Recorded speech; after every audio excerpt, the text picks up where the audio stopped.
What's up, everyone? Welcome to episode number 13 of 10K on the Bay, my journey to 10,000 active items on eBay. In this episode, I go over 5 ideas on how to hire your first eBay employee or contractor. Quick disclaimer, I'm not qualified to teach HR for resellers. This is not a how-to video. This is just me sharing ideas that I've actually implemented in real life. I need 6 contractors to reach and maintain 10,000 listings. I can't do it by myself. It's not possible. There's not enough time in a week. So, if you guys have any advice or comments, please put them below and I'll check it out. And you guys can also email me at 10konthebay@gmail.com if you have any tips or ideas, or you just want to throw some hate. Whatever you guys want to do, just shoot it out and I'm happy to look at it. So let's get into it. Idea number 1 is figure out what you actually do. Write down all the tasks you do, from sourcing, listing, prepping, measuring, shipping, photographing. All of these tasks have been done by thousands of other resellers. Nothing you do really is that original. But the first step is to figure out what it is you're actually doing and what you need help with. I think it's easier to transition into an assistant first before somebody with designated roles. So just to keep this all into perspective, Starbucks is a huge company with unlimited resources, and it takes them 2 weeks to create a fully functioning employee. And they have handbooks and checklists and paid training and really specific things, and it still takes them 2 weeks to get an employee that can just sort of do the job. So I think you should have your expectations low. For me, I'm actually hoping that after 6 weeks, they can do it 80% of as well as I can do it myself. So my expectations are really low. Plus, I don't know how to actually hire people. So this is a new experience to figure out. And again, my expectations are really low, and I'm in it for the long haul. I'm not expecting anybody to really get it until I get it. So we're still a long ways away. Number 2, hire someone to shadow you. And this could even be a family member or your spouse. Have them write down what you actually do. So put all the stuff that you're going to use to list or prep in one area, and then have somebody observe you and write down what you're doing. A lot of the things you do, you're doing subconsciously. If you've been reselling for a while, you're not even thinking about how to get stuff done. But you could also, if you don't have somebody to help you in the beginning, you could just speak into a voice recorder as you're doing it.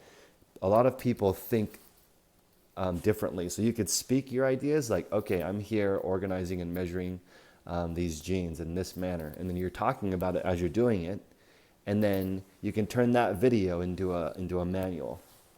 You could even go really crazy and just film yourself doing it.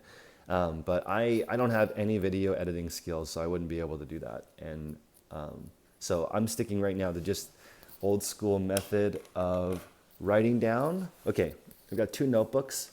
One, I write down what I'm doing. So it's sort of like a get this stuff done. The other one is what I do. Sounds interesting, but like this is my whole lean philosophy that I'm stealing from Six Sigma in the business world. So like this is what I do. So I'm trying to improve what I do with what I'm doing. So this is where I'm testing, and this is sort of like where I want to be. And every successful reseller I've talked to has one of these in their pocket, and what's in it is sort of their business secrets. So I don't know how to do it electronically very well. So step number 3 is stop what you're doing and just put up an ad.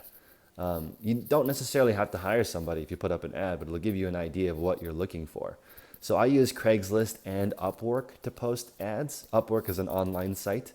And the way I do this is I put up a little bit of a higher amount that I'm comfortable with. So I put it at $20 an hour, which is higher than I want to pay. I want to pay $12 an hour, but I just put $20 an hour to attract some higher caliber people. And I'm willing to pay that $20 for a short time. I'll go over that in my next step.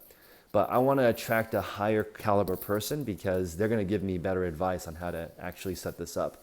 And every single guide I've read says that it's cheaper to hire somebody who works well, that has less mistakes, and is more expensive than to hire someone who's shittier and does a poor job with defects. So the whole concept of hire slowly, fire fast, I'm going to try, even though I haven't really actually officially hired an actual employee yet, just some different contractors to test. So the second reason why I think you should put up an ad first before you do anything else is that people are going to ask questions. Because the first time you write an ad, it's going to be horrible. You're going to leave out tons of specifics that people want to know. Like, how do you pay? How much do you pay? What supplies do I need? When can I do this? Can I do it at my house? Can I do it in your garage? What's the working conditions like? What is the day in the life of somebody that works with you?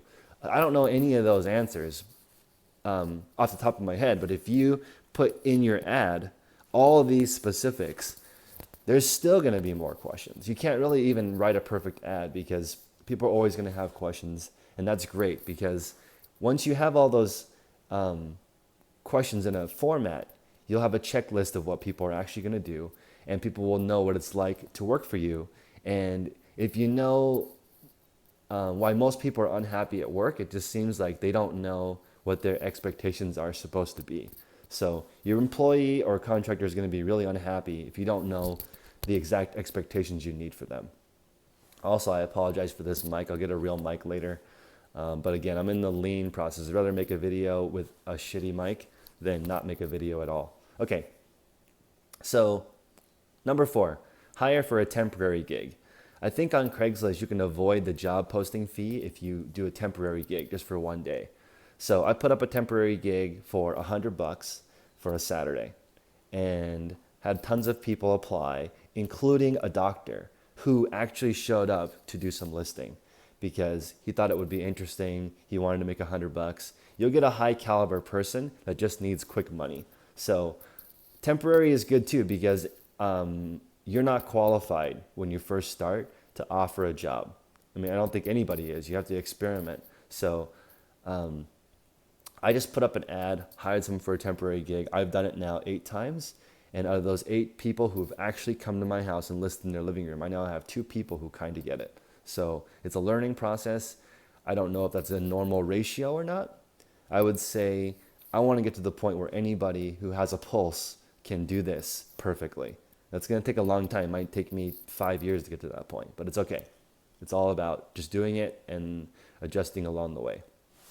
So my final idea is try and hire somebody with quick serve experience.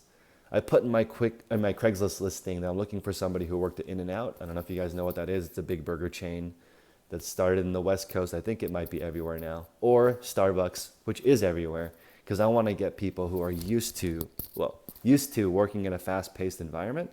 And all those places already have manuals. Like, you don't work at Starbucks and just wing it. Everyone knows what they're supposed to do in a specific order. And they know how to deal with customer issues because they deal with them every single day. So I think quick serve experience is important. I could be totally wrong. And I have this concept that if I make 10 videos like this talking about what I'm doing for an employee, by the end of that time, I'll actually know how to properly hire a contractor. There's like literally thousands of things that go into hiring somebody properly. So hope you guys just get in it, try it. If you have any questions, reach out to me. Thanks for watching. If you guys like this video, please like, comment, and subscribe. Appreciate you guys following me. See ya.